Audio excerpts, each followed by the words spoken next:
이스라엘 백성들이 출애굽하기까지는 애굽에서 자유가 없는 노예로서 종살이를 하며 살았습니다. 이런 노예에게는 안식일이나 쉬는 날은 존재하지 않습니다.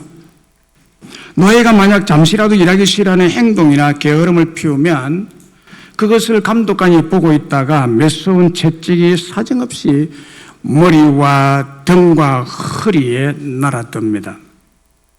그래서 노예들은 억지로 일해야 했고 죽을 때까지 노예 신분을 벗어날 수 없기 때문에 그 고역은 계속되는 법입니다. 원래 노예들에게 쉬는 시간 혹은 안식 시간을 준다는 것은 그들로 하여금 엉뚱한 생각을 하게 하는 의미이기 때문에 의도적으로라도 더욱 쉬는 시간을 주지 않았던 것입니다. 그런데 하나님께서 이스라엘 백성들과 세우신 언약인 10계명 중에서 제4계명에 일주일의 하루는 안식하고 쉬는 날로 정하신 것입니다. 이것은 큰 축복이죠. 쉬는 날을 주고 안식일을 주셨다는 것은 놀라운 하나님의 배려요 은혜임에 또 축복임에 틀림이 없습니다. 이것은 이스라엘 백성들은 하나님께 예배드리는 예배자들로 선택하셨고 제사장과 레위인으로 삼아 실제로 노예가 아니라 예배드리는 자유민이라는 사실을 확정시켜주는 차원 높은 사랑의 말씀, 축복의 말씀, 은혜의 말씀, 곧 계명의 말씀입니다. 출애굽기 20장 8절로 11절에 보면 안식일 예배에 대한 계명의 말씀이 나옵니다. 안식일을 기억하여 거룩하게 지키라. 엿새 동안은 힘써 내 모든 일을 행할 것이나 일곱째 날은 내 하나님 여호와의 안식일인즉 너나 네 아들이나 네 딸이나 네 남종이나 네 여종이나 내 가축이나 내 문 안에 머무는 객이라 할지라도 아무 일을 하지 말라. 이는 엿새 동안에 나 여호와가 하늘과 땅과 바다와 그 가운데 모든 것을 만들고 일곱째 날에 쉬었음이라.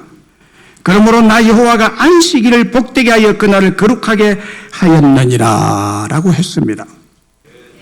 안식일에 대한 계명이 이렇게 길게 하나님이 말씀을 주셨습니다. 이 안식일 계명은 기억하여 거룩하게 지켜야 할 날입니다. 안식일은 여러분이 기억해야 됩니다. 토요일이면 내일은 안식일이다. 이제 구약적인 개념으로 말하면 금요일이면 토요일이 안식일이다. 이렇게 기억을 해야 되는 거예요. 기억을 하는 것은 예배자로 선택받은 이스라엘 백성들에게는 크나큰 의무요 사명으로 주어진 것입니다. 오늘 본문 21절에서 23절에 보면 나는 그 가운데에서 택하여 제사장과 레위인을 삼으리라 여호와의 말이니라. 내가 지을 새 하늘과 새 땅이 내 앞에 항상 있는 것 같이 너와 내 자손과 너희 이름이 항상 있으리라 여호와의 말이니라. 여호와가 말하노라 매월 초하루와 매 안식일의 모든 혈육이 내 앞에 나와 예배하리라.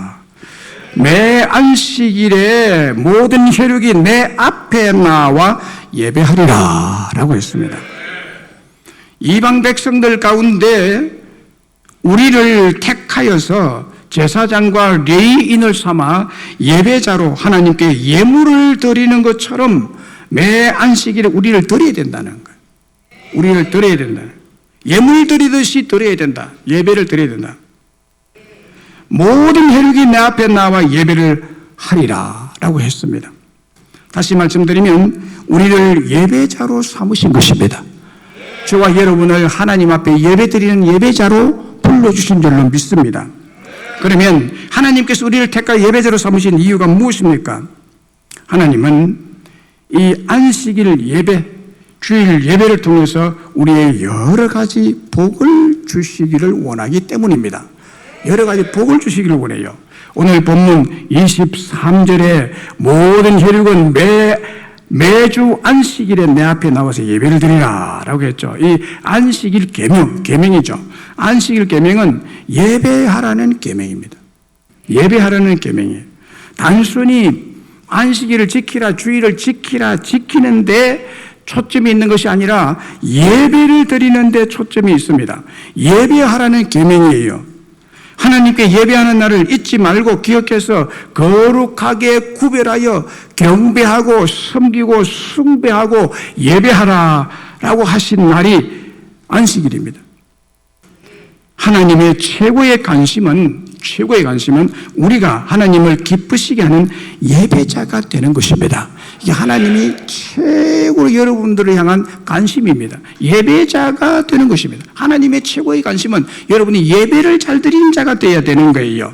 그 이유는 하나님께서 안식을 예배를 통해서 우리에게 풍성한 복을 주시기를 원하기 때문입니다. 예배를 통해서 복을 주시기를 원하기 때문에 이 하나님을 기쁘시게 하는 예배자가 되라는 거예요. 예배 속에는 특별히 안식일 예배 속에는 하나님의 모든 풍부하신 복이 예비되어 있는 줄로 믿습니다. 창세기 2장 1절로 3절에 보면 천지와 만물이 다 이루어지니라. 하나님이 그가 하시던 일을 일곱째 날에 마치시니 그가 하시던 모든 일을 거치고 일곱째 날에 안식하시니라. 하나님이 그 일곱째 날을 복되게 하사 거룩하게 하셨으니 이는 하나님이 그 창조하심이 만드시던 모든 일을 마치고 그날에 안식하셨습니다 라고 했습니다. 하나님이 하시던 일을 일곱째 날에 마치시고 모든 일을 거치고 일곱째 날에 안식하셨다. 그리고 그날을 복되게 하셨다. 그러니까 안식이 복되다는 거예요. 복은 안식하는 데 있다는 겁니다. 그리고 그날을 거룩하게 하셨다고요. 그래서 우리가 받는 안식일에 받는 복은 거룩한 복입니다. 구별된 복입니다. 참으로 좋은 복입니다. 그런데 여러분, 안식일이 계속되지 않고 지금 우리가 주일을 지킵니다. 안식일은 토요일인데 우리의 지금 안식일은 주일이 되었습니다. 토요일에서 주일로 이전되어 온 것입니다. 그래서 제4계명은 오늘날 우리가 지키는 주일 예배가 곧 제4계명을 의미하는 것입니다. 그런데 왜 그렇게 됐느냐? 여러분, 개념적으로 말씀을 드리면 안식일은 토요일입니다. 할 일이 없어서 쉬었습니다. 하나님이 더 할 일이 없어요. 더 손댈 것이 없습니다. 하나님이 우주를 창조하실 때 완벽하게 창조했고요. 여러분을 만드시고 창조하실 때도 완벽하게 만들었습니다. 우리 인간을 만들고 난 다음에 다시 손을 대야 할 부분이 없어요. 한 번 만든 것은 다시 손댈 필요 없고 다시 인간을 만들기 위해서 또 무엇은 일을 해야 될 필요가 없었습니다. 6일 동안 완벽하게 인간과 이 온 지구 우주 만물을 완벽하게 창조하셨습니다. 그래서 더 할 일이 없어서 쉬셨다. 이 쉬신 쉼이 복이 되는 쉼이라는 거예요. 그런데 일곱째 날 쉬는 날에 일을 해야 될 큰 사건이 하나 벌어졌습니다. 또 일이 생겨난 거예요. 그게 뭔가 하면 아담과 하와가 불순종함으로 저주를 자초했고 사망을 불러들이게 되었습니다. 저주와 사망에 처한 인간을 에덴 동산에 추방하시고 그냥 내버려 두시지 않으셨습니다. 이제 일곱째 날에 쉬지 못하고 안식할 수 없는 할 일이 하나 생겨났습니다. 그 일이 인류를 죄와 사망에서 구원해내는 놀랍고 큰 사역의 일이었습니다. 예수님이 친히 이 세상에 오시는 일이 남은 거예요. 안식일. 오셔서 십자가에서 구원을 이루시는 일을 일곱째 날에 해야만 했습니다. 그래서 구약의 안식일이 폐하여지고 오늘 우리가 지키는 주일 예배는 제8일에 비로소 우리를 죄에서 해방받고 자유와 안식하는 복된 날, 진정한 안식일이 된 것입니다. 오늘날 우리가 지키는 이 주일이 제4계명에서 말씀하시는 창조의 완성과 구원의 완성을 합쳐서 함께 찬양하고 예배하는 진정한 축복의 안식일이 된 것입니다. 출애굽기 20장 11절에 이는 엿새 동안에 나 여호와가 하늘과 땅과 바다와 그 가운데 모든 것을 만들고 일곱째 날에 쉬었습니다. 그러므로 나 여호와가 안식일을 복되게 하여 그날을 거룩하게 하였느니라. 하나님이요, 안식일을 복되게 해서 그날을 거룩하게 하였다는 말씀은 세상의 그 어떤 복과도 비교되지 않는 특별히 구별된 복을 주시는 날로 이 주일 예배의 날을 정하신 것입니다. 그러니까 이 주일 예배를 드리지 않고 게을리하는 사람은 하나님이 예비된 정말 좋은 복을 받을 수가 없습니다. 히브리 11장 16절에 그러므로 우리는 긍휼하심을 받고 때를 따라 돕는 은혜를 위하여 은혜의 보좌 앞에 담대히 나아갈 것이니라 라고 했습니다. 안식일의 예배는 특별히 축복받는 은혜의 보좌로 나가는 일입니다. 은혜의 보좌로 나가는 일이에요. 때를 따라 돕는 은혜의 축복을 얻기 위해서 은혜의 보좌, 예배의 보좌 앞에 담대히 나가게 되면 하나님께서 예비하신 축복을 받게 될 줄로 믿습니다. 예배 시간에 때를 따라 돕는 축복을 주시는 것입니다. 오늘 본문에도 우리 보면 우리에게 놀라운 축복을 선언하고 있는 말씀이에요. 나 여호와가 말하노라 이스라엘 자손이 예물을 깨끗한 그릇에 담아 여호와의 집에 드림과 같이 그들이 너희 모든 형제 문 나라에서 나의 성산 예루살렘으로 말과 수레와 교자와 노새와 낙타에 태우다가 여호와께 예물로 드릴 것이요 너희 모든 형제를 문 나라에서 선택해서 하나님께 사람을 예물로 드릴 것이다 라고 말해요. 나는 그 가운데서 택하여 제사장과 레위인을 삼으리라. 여호와의 말이니라. 내가 지을 새하늘과 새 땅이 내 앞에 항상 있는 것 같이 너희 자손과 너희 이름이 항상 있으리라. 여호와가 말하노라. 매월 초하루와 매 안식일에 모든 혈육이 내 앞에 나와 예배하리라. 여기 모든 형제와 문 나라에서 그들 가운데서 택해서 나의 성산 예루살렘으로 예배를 드리는 자로 만들겠다는, 예배를 드리는 자, 곧 예배하는 제사장과 레위인으로 삼으리라고 말씀하고 있습니다. 그러니까 안식일 예배자로 저와 여러분들, 우리는 이방 사람들이었는데 문나라와 백성 중에 거했던 우리들인데 우리를 거룩한 제사장과 레위인으로 하나님이 선택해서 은혜의 보좌, 예배의 보좌, 축복의 보좌인 여호와의 집에 하나님의 성산 예루살렘에 항상 있도록 만들겠다는 거예요. 이게 얼마나 큰 축복입니다. 예배자로 불러주셨다. 그리고 예배자의 자리에서 떠나지 않도록 해주겠다는 거예요. 이 약속이 우리를 향한 약속이었고 우리에게 이루어진 약속임을 믿습니다. 우리를 안식일 예배자로 선택하여 부르심은 정말 가슴 설레이고 심장이 뛰는 감격스럽고 또 감동적인 선택이고 부르심입니다. 얼마나 이게 감동이 됩니까? 우리를 제사장으로 또 레위인으로 삼으셨다. 예배의 주관자로 삼으셨다. 예배의 주도자, 예배의 주체, 예배의 주인공으로 우리를 삼으신 것이 가슴 설레이는 일이죠. 심장이 뛰는 감격스러운 선택이고 부르심인 줄로 믿습니다.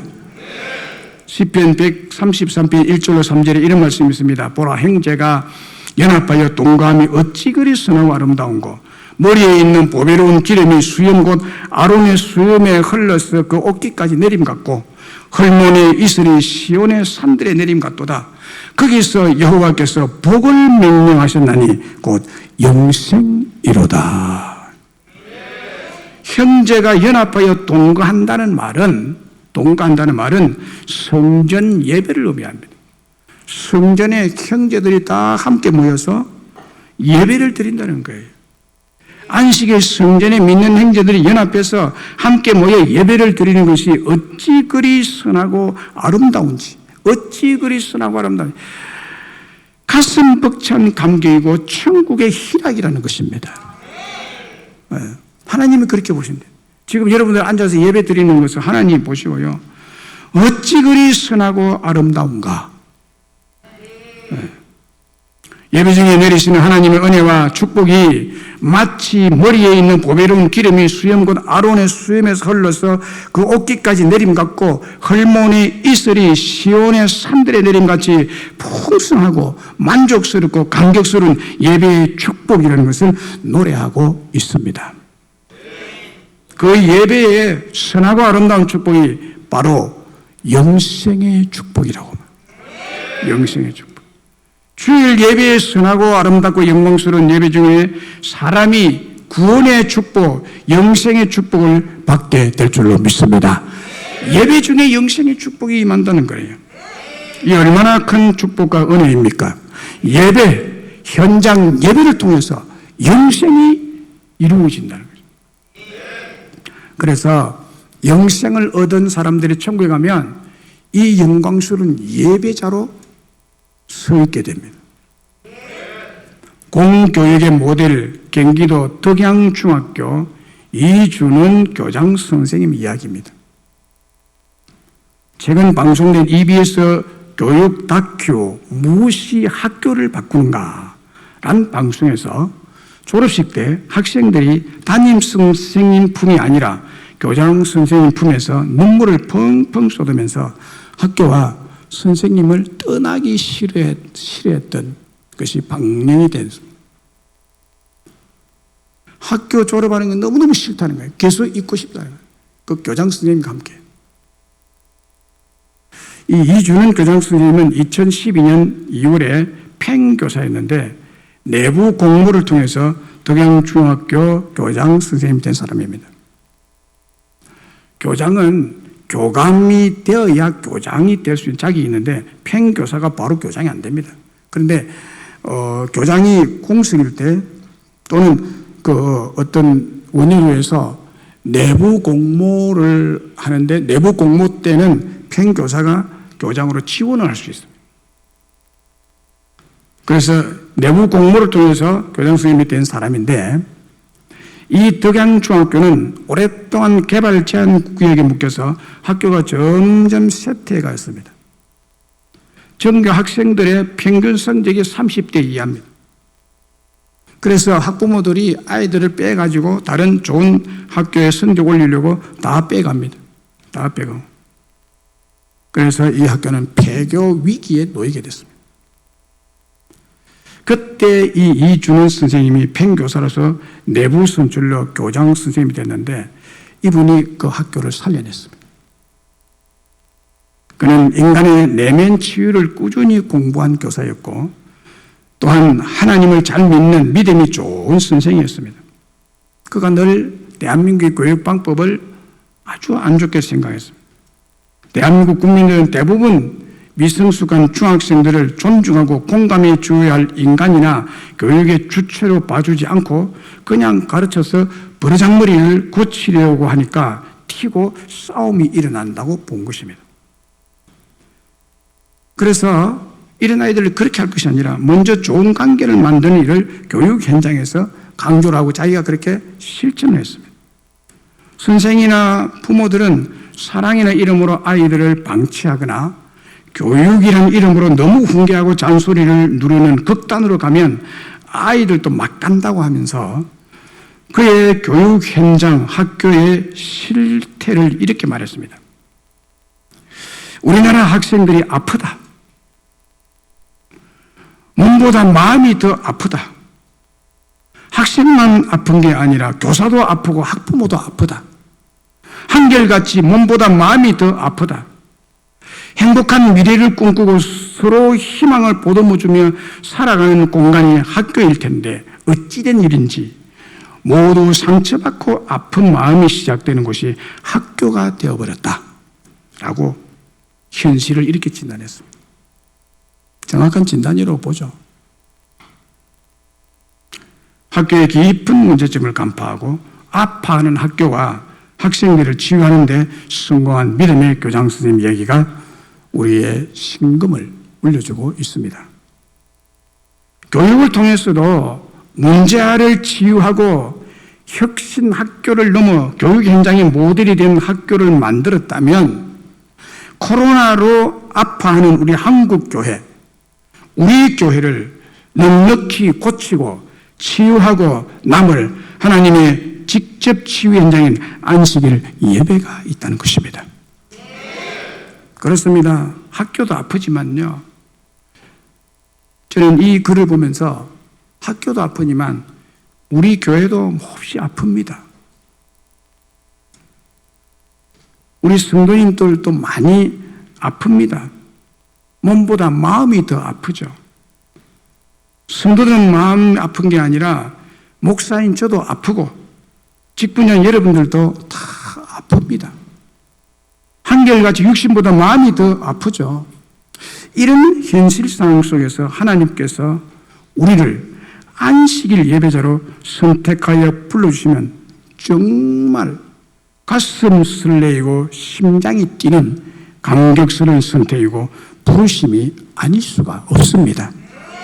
왜냐하면 안식일 예배를 통해서 가슴 뛰고 설레는 은혜의 보좌, 축복의 보좌로 부르셔서 이 아픔을 치유하시고 회복시키는 눈물과 웃음과 행복의 은혜와 축복을 주시기 때문입니다. 고려대학교 심리학과 박선웅 교수님의 정체성의 심리학이란 책에 정체성이 뭐냐? 정체성의 정의를 이렇게 내려놓았습니다.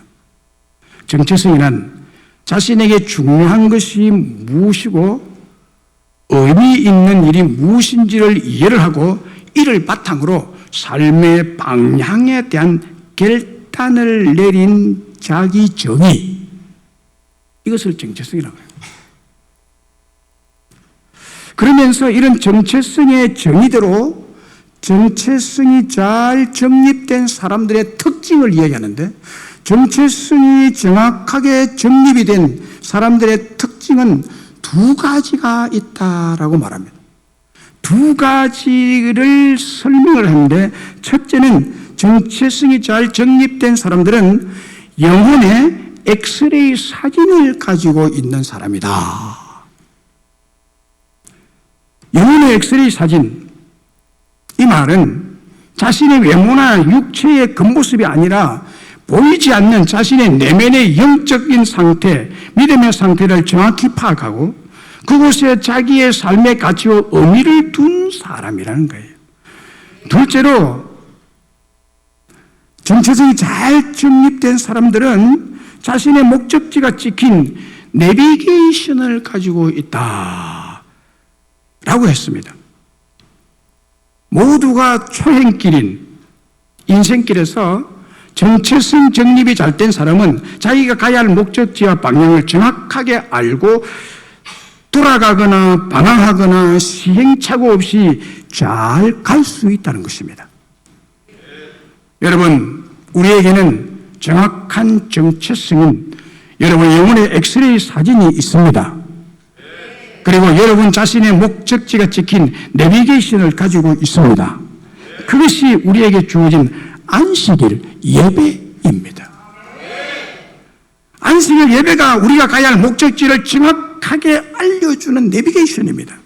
그리고 안식일 예배를 통해서 하나님이 강한 빛을, 광선을 발하셔서 영혼의 엑스레이 사진을 찍어서 영혼의 현주소, 여러분의 영혼의 현 상태를 정확하게 판독하도록 보여주는 것입니다. 이게 정체성이 정확하게 확립된 사람이 가진 두 가지라고 했습니다. 여러분, 이 예배를 통해서 여러분의 내면에 여러분의 영혼의 엑스레이 사진을 가지고 있기를 바랍니다. 이 예배를 통해서 하나님 만남으로 인생의 내비게이션을 소유하시길 바랍니다. 이 성경이 내비게이션이고 하나님이 우리 인생의 내비게이션입니다. 16세기 프랑스의 철학자 미셸 더 몽테뉴는 이런 말을 했습니다. 목적지가 없는 사공에게는 어떤 바람도 순풍이 아니다. 목적지가 없는 사공은 뭐가 뭔지 분간이 안 된다는 얘기죠. 그러나 내가 가고자 하는 목적지가 선명한 내비게이션을 가진 사람은 내가 가는 길에서 예기치 못하고 갑자기 맞닥뜨린 사건이나 사람이 축복인지 인생의 저주스러운 방해문인지 깨우치게 된다는 거예요. 깨우치게 된다는 거예요. 현재 우리가 살아가는 환경은 여러분 가히 정보의 태풍 시대, 정보의 홍수 시대입니다. 잘못하면 정보 태풍과 홍수에 휘말려서 죽습니다. 거센 힘으로 밀고 들어오는 정보들이 내게 유익한 것인지 쓸모없는 것인지를 지혜롭게 가려내려면 내 목적지 방향이 정확하게 정해져 있어야 됩니다. 엑스레이 사진과 내비게이션을 가지고 있어야 합니다. 이 두 가지는 안식을 예배를 통해서 우리에게 주어지는 정체성의 축복입니다. 이것만 있다면 모든 좋은 축복을 여러분들이 소유하게 될 줄로 믿습니다. 그러면 하나님의 큰 축복을 받기 원한다면 무엇을 해야 할까요? 오늘 말씀에 보면 주일 예배를 기억하여 거룩히 지키라고. 기억하고 거룩히 지켜야 합니다. 여호와가 말하노라 매월 초하루 매 안식일에 모든 혈육이 내 앞에 나와 예배하리라. 이 문장은 하나님의 강력한 의지가 담긴 말씀입니다. 명령문이 아니고 의지가 담긴 말씀이에요. 매월 초하루와 매 안식일에 모든 혈육이 내 앞에 나와 예배하게 될 것이라 라는 하나님의 강력한 의지, 하나님 강력한 주권으로 예배를 하도록 만들겠다는 거예요. 하나님께서 모든 사람들 즉 오늘 우리까지 여호와의 집에 여호와의 성전 예루살렘 성전으로 불러서 예배 드리게 할 것이라고 말씀하고 있습니다. 이 강력한 하나님의 의지적 섭리하심이 오늘 우리에게 성취되어 이루어진 것입니다. 그래서 여러분이 이 자리에 왔습니다. 하나님 예배하게 만든 거예요. 우리는 안식일 예배자로 선택받아서 여호와의 집인 예배의 성전에서 예배를 드리게 되었습니다. 예배 드리는 이 주일은 특별히 기억하라고 말합니다. 특별히 기억하라고. 그리고 기억해서 예배를 드려요. 기억하면 어떻게 돼요? 준비가 된다는 거예요. 기억해서 준비를 잘해라. 주일 예배는 준비를 잘해야 된다. 그리고 거룩하게 구별해서 예배해야 된다. 정성을 다해서 예배해야 되고 하나님을 굉장히 예배를 드려야 됩니다.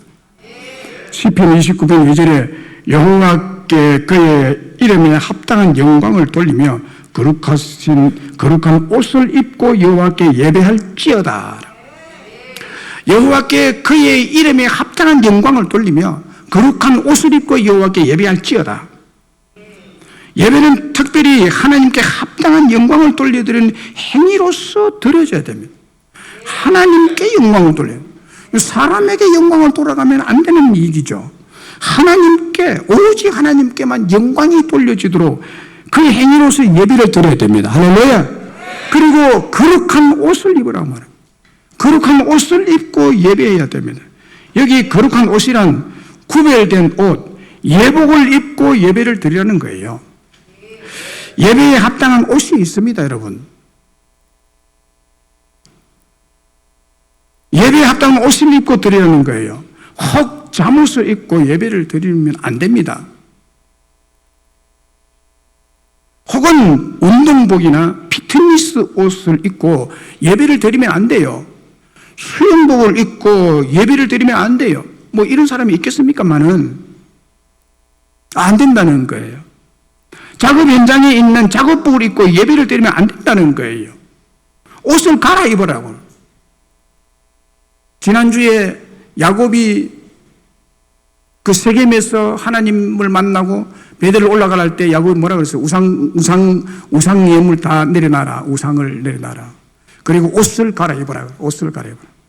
예배에 합당한 옷을 갈아입으라 그랬어요. 거룩한 옷을 입어야 된다라고 말합니다. 예배에 합당한 옷을 말하는 거예요. 다른 데 사용하지 않는 구별된 옷. 물론 하나님은 외행의 모습이나 옷을 보시는 분이 아니지만 옷을 입는 그 사람의 마음의 자세와 내면의 예배 준비의 예배 정신을 보시는 분이십니다, 여러분. 그래서 예배 정신, 예배의 마음에 따라서 입는 옷이 달라지는 겁니다. 옷을 갈아입고 와야 됩니다. 부엌에서 입는 옷 입고 오면 안 돼요. 예배에 합당한 옷을 입어야 됩니다, 여러분. 거룩하게 드려야 돼요. 거룩하게 드려야 돼요. 이상한 옷을 입고 오면 안 되는 거예요. 남자가 여자 옷 입고 오면 안 되는 거예요. 여자가 남자 옷 입고 오면 안 되는 거예요. 앞에 거룩한 옷을 입고 예배를 해라. 할렐루야. 예배의 옷을 입어요. 예배 옷을. 예배 옷을 입어야 된다니까. 예배 옷. 왜 아무거나 예배를 옷을 입고 오냐고요. 네. 옷을 갈아입어라. 옷을 갈아입어. 옷을 갈아입고 와야 돼. 옷을 잘 입어야 되는 거예요. 비싼 옷을 입으라는 게 아니에요. 예배용 옷이 있어야 됩니다, 여러분. 네. 아무도 천지사방을 돌아다니던 그 옷을 입고 와서 하나님께 예배 드린다. 그 하나님이 기쁨 받으시겠느냐는 거. 여기에 말씀에 의하면 거룩한 옷을 입고 여호와께 예배할지어다라고 말하는데,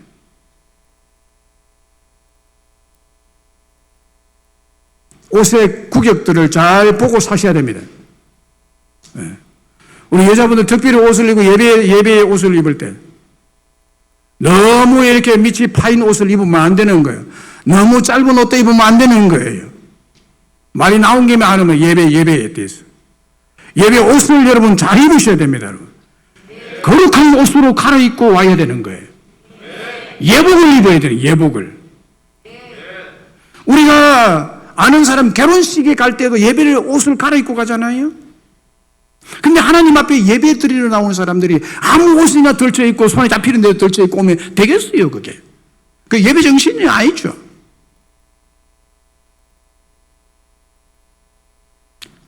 레위기 21장 10절과 12절에 보면 자기 형제 중 간유로 부흥을 받고 위임되어 그 예복을 입은 대제사장은 그의 머리를 풀지 말며 그 옷을 찢지 말며 그의 하나님의 성소를 속되게 하지 말라. 이는 하나님께서 성별하신 간유가 그 위에 있음이라. 나는 여호와니라. 옷을 예복을 입으라고. 예배자는 예배에 합당한 예복을 입어야 된다는. 예배 집례자 대제사장은 하나님의 성소에서 거룩한 제사고 예배를 드리는 자로서 반드시 예복을 입고 예배를 드리라고 합니다. 왜냐하면 예배를 받으시는 하나님이 거룩하신 하나님이시기 때문입니다. 오늘 우리들도 거룩한 왕 같은 제사장들이 되었기 때문에 예배에 최선을 다해야 되고, 특별히 외적인 부분도 예배에 합당한 단장을 해야 되는 거예요.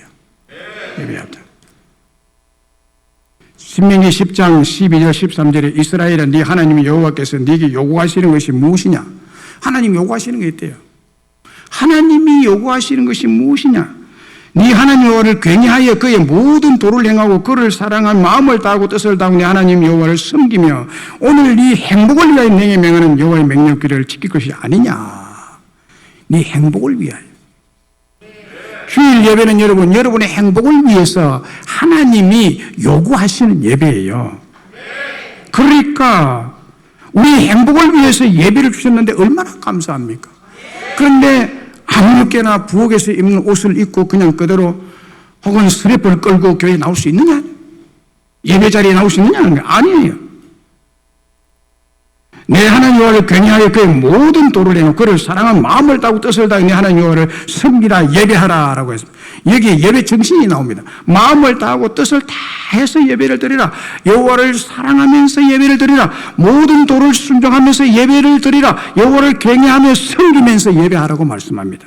이게 예배 정신입니다. 그러면 하나님의 큰 복을 받게 될 줄로 믿습니다. 역대하 20장에 보면은 모압 자손과 암몬 자손, 마온 자손들이 연합해서 유다 왕 여호사밧을 치고 나라를 빼앗으려고 큰 전쟁을 일으켰습니다. 큰 전쟁을 일으켰습니다. 여호사밧 왕이 너무너무 두려워했습니다. 나라가 풍전등화가 되었습니다.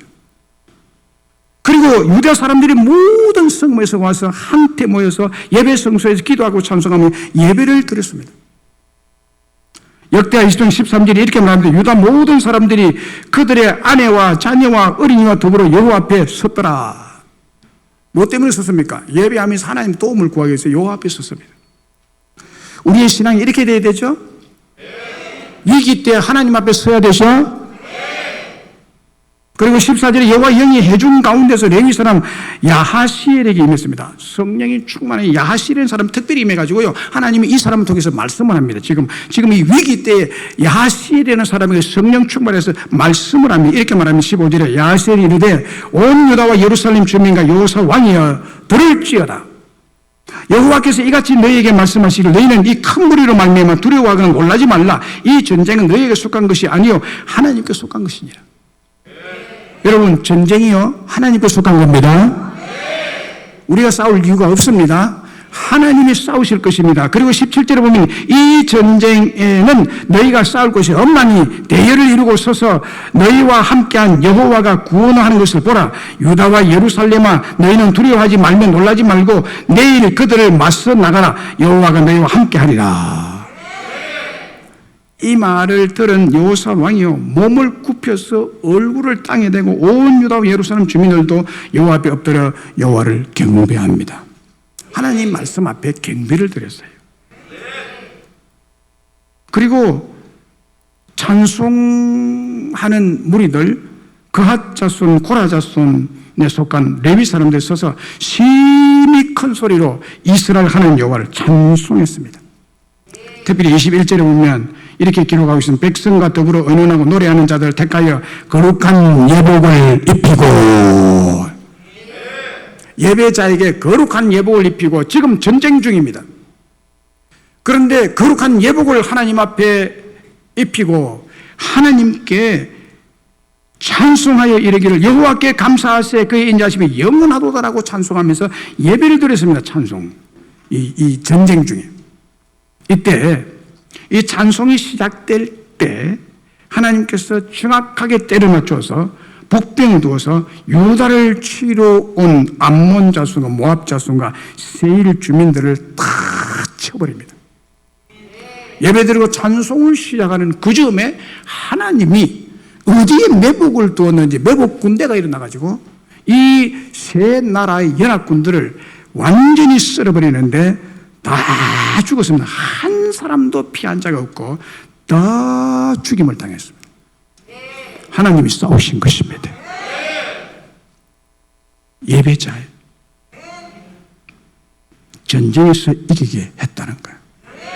그래서 이 역대 20장에 보면은 예배를 통해서 여호사 왕이 또 유다 나라가 완벽한 승리를 이루는 기사를 소개하고 있습니다. 여러분, 전쟁 중에도 하나님께 거룩한 예복을 입고 기도하고 찬송하며 하나님께 감사 예배를 드렸습니다.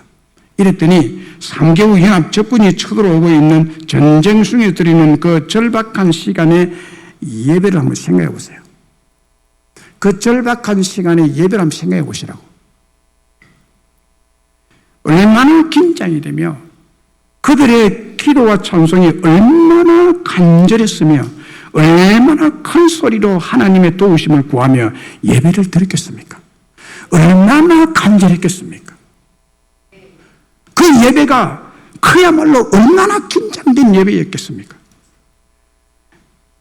이런 예배를 통해서 하나님의 영광을 받으시고 친히 싸우심으로 완벽한 승리를 주신 것입니다. 마태복음 4장에 보면 예수님께서 40일간 밤낮을 금식한 후에 성령께 이끌려서 마귀의 시험을 받으러 갔는데 광야에서 마귀의 시험을 받는데 세 번째 시험이 특이한 시험입니다. 세 번째 시험은 바로 예배에 대한 시험이죠. 예배에 대한 시험. 마태복음 4장 8절로 10절에 보면 마귀가 또 그를 데려 지극히 높은 산으로 가서 천한만국과 그 영광을 보며 이르되 만일 내게 엎드려 경배하면 이 모든 것을 내게 주리라. 이에 예수께서 말씀하신 사탄아 물러가라. 기록되었으되 주 너의 하나님께 경배하고 다만 그를 섬기라. 여러분, 사탄 마귀는요 언제나 모든 사람에게 이렇게 유혹합니다. 우상을 섬기도록, 마귀를 섬기도록, 사탄을 섬기도록, 그래서 시험에 들게 만듭니다. 지극히 높은 산으로 데려와서 천한만국과 그 영광을 보여주면서라고 했는데, 이걸 내가 나한테 예배하면, 나를 경배하면 이 다 주겠다고 속입니다. 이 거짓이죠. 세상의 모든 사람들이 마귀의 거짓에 다 속아 넘어갑니다. 왜냐하면 천한만국의 영광을 보여주거든요. 그리고 이걸 줄 거라고 말하거든요. 그래서 이 천하 만국의 영광을 손에 쥐려고 마귀를 경배하고 예배하고 있습니다.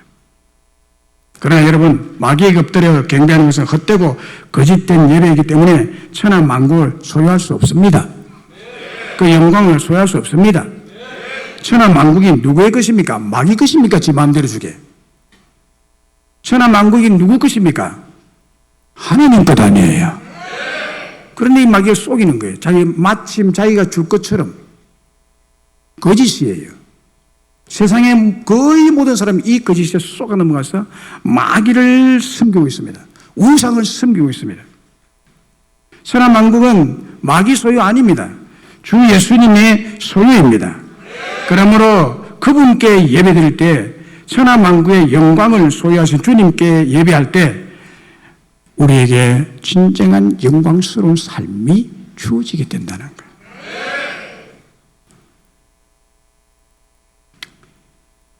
마태복음 22장에 예배의 현장을 천국 곧 하나님 나라의 임재임을 자기 아들을 위해서 혼인잔치를 베푼 임금에 비유해서 말씀하고 있습니다. 예배 현장을 임금의 아들 혼인잔치 비유로 말하고 있어요. 여러분 잘 들어보세요. 임금이 종들에게 길에 나가서 악한 자나 선한 자나 만난 대로 모두 혼인잔치 데려오느라. 자기 아들 혼인잔치 사람이 많아야 되니까. 그래서 혼인잔치에 손님이 가득 찼습니다. 이 임금이 자기 아들 혼인잔치에 찾아온 손님들을 보려고 들어와서 둘러봅니다. 쫙 사람들을 둘러보는데요. 거기에 특이한 한 사람이 딱 앉아 있습니다. 누구냐? 예복을 입지 않고 들어와 있던 한 사람이 임금님 눈에 발견됐습니다. 이 한 사람을, 예복을 입지 않고 들어온 이 한 사람을 보고 이 임금님이 굉장히 노합니다. 그리고 추상 같은 목소리로 이렇게 말하며, 친구여, 어찌하여 예복을 입지 않고 여기에 어떻게 들어왔느냐? 어떻게 예복을 입지 않고 이 자리에 들어오게 됐느냐? 사원들에게 저 예복을 입지 않은 자를 손발을 묶어 바깥 어두운 데 냈던지라 거기서 슬피 울며 이를 갈게 하라. 예배해야 되죠. 거룩한 예복을 입고 거룩하게 예배드려야 됩니다. 주일 예배. 여러분 보세요. 예배 현장은 축복과 심판이 함께 공존하는 엄격하고 긴장된 자리입니다. 예배에 합당한 몸가짐과 마음 자세, 예복과 예물을 함께 갖추어 드리는 거룩하고 영광스러운 예배가 되도록 하셔야 됩니다. 마음과 뜻과 정성과 목숨을 다 드리는 예배, 다시 말하면 전쟁 중에 사느냐 죽느냐의 기로에 선 긴장된 예배가 되도록 그런 정신으로 하나님께 예배 드려야 된다는 거예요. 미국의 대표적인 부자 록펠러가 있었습니다. 그가 자서전을 낸 뒤에 어느 신문기자가 물었습니다. 회장님께서는 이번에 출간하신 자서전에서 세계 제일의 부자가 된 비결이 어머니가 주신 세 가지 유산 때문이라고 하셨는데 그것을 말씀해 주십시오. 록펠러 이렇게 말했습니다. 어린 시절 나는 어머니와 세 가지 약속을 했습니다. 나는 그것을 무슨 일이 있어도 반드시 지켰고 지금 와서 생각하면 그것이 어머니에게서 받은 유산이었습니다. 신앙이란 이름의 유산이었죠. 그 신앙적 유산을 받은 것이 내가 세계 제일의 부자가 된 비결이라고 생각합니다. 이렇게 말했습니다. 그러니까 기자가 다시 물었습니다. 그 세 가지 신앙 유산이라는 것이 구체적으로 무엇인지 말씀해 주시겠습니까? 그래서 그 세 가지 신앙 유산을 이렇게 말했습니다. 첫째 유산은 주일 예배는 어떤 일이 있어도 지켜야 하고 예배 때 11조를 반드시 드려야 된다 라고 했습니다. 어머니는 어릴 때부터 나를 교회 예배 자리에 데리고 다녔습니다. 그러면서 예배 중에 용돈 받은 것을 11조를 드리기 위해서 드렸는데 그것이 오늘 세계 최고의 부자가 되게 되었습니다. 그리고 두 번째 유산은 예배 드리러 교회 가면 맨 앞자리에 앉아 예배를 드리라고 했습니다. 어머니는 언제나 어린 날을 40분쯤 일찍 교회에 와서 맨 앞자리에 앉아서 예배를 드렸습니다. 어머니는 그래야만 목사님의 설교 말씀이 더 많은 은혜와 축복을 받을 수 있다고 강조하셨습니다. 어머니는 교회 예배 때 맨 앞자리는 가장 큰 축복의 자리라고 생각하신 것입니다. 그리고 세 번째 유산은 교회 일에 순종하고 목사님의 마음을 아프게 하지 말라고 가르치셨습니다. 그래서 나는 조금 마음에 안 드는 일이 있어도 늘 목사님의 말씀을 따랐고 무슨 일이든지 교회에서 정한 것에 대해서는 불평하지 않고 항상 순종하는 원칙을 지켜왔습니다. 록펠리는요, 어머니를 통해서 은혜와 축복받는 신앙의 유산을 받은 사람이었어요. 그 유산은 한마디로 하나님을 경외하고 예배하는 신앙 유산이었습니다. 예배를 제일로 생각하는 신앙을 유산으로 받았기 때문에 미국에서 제일 가는 큰 축복을 받게 된 줄로 믿습니다. 말씀을 맺습니다.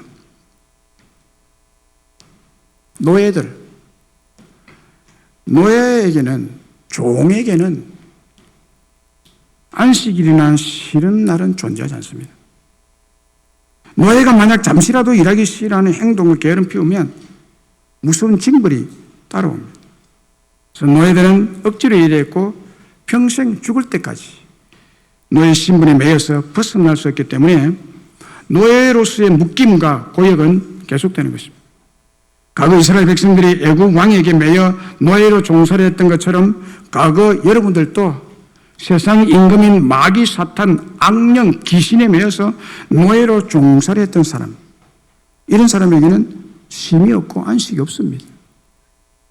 그런데 하나님께서 저와 여러분들을 이 예배드리는 예배자로 선택하셨고 레위인과 제사장으로 삼으셔서 이제는 노예가 아니라 예배드리는 자유민으로 안식을 우리에게 주시고 쉼을 주시고 예배를 마음껏 자유롭게 드릴 수 있게 해주신 그 은혜와 축복 얼마나 큰지 모릅니다. 이 놀라운 예배자, 정말 은혜와 축복을 받을 수 있는 가슴 설레고 심장 뛰는 감격스러운 선택, 감격스러운 하나님의 부르심이 있었다는 거예요. 안식일 예배, 주일 예배는 우리에게 영생의 축복, 전쟁에서의 승리의 축복, 세계 최고가 되는 축복을 받게 하십니다. 뿐만 아니라 주일 예배는 우리에게 믿는 자의 정확한 정체성, 영혼의 엑스레이 사진, 자신의 목적지가 찍힌 내비게이션을 제공해 주는 예배인 것입니다. 예배를 통해서 얻게 된 이 정확한 정체성이 우리를 성공자로 만들어줄 줄을 믿습니다. 그러므로 주일 예배는 꼭 기억하셔야 합니다. 그리고 예배에 합당한 예복을 입고 하나님 믿는 신앙으로 거룩히 지키셔야 합니다. 왜냐하면 예배 현장은 축복과 심판이 함께 공존하는 엄격하고 긴장된 자리이기 때문입니다. 예배에 합당한 눈가짐과 마음 자세, 예복과 예물을 함께 갖추어 드리는 거룩하고 영광스러운 주일 예배가 되도록 여러분들이 힘써야 될 줄로 믿습니다. 마음과 뜻과 정성, 목숨을 다 드린 예배, 다시 말하면 전쟁 중에서 사느냐 죽느냐 기로에 선 그 긴장된 예배로 오직 하나님만 경배하고 예배함으로 여러분 모두가 은혜와 큰 축복을 받는 주일 예배자가 되시기를 주의 이름으로 축원합니다.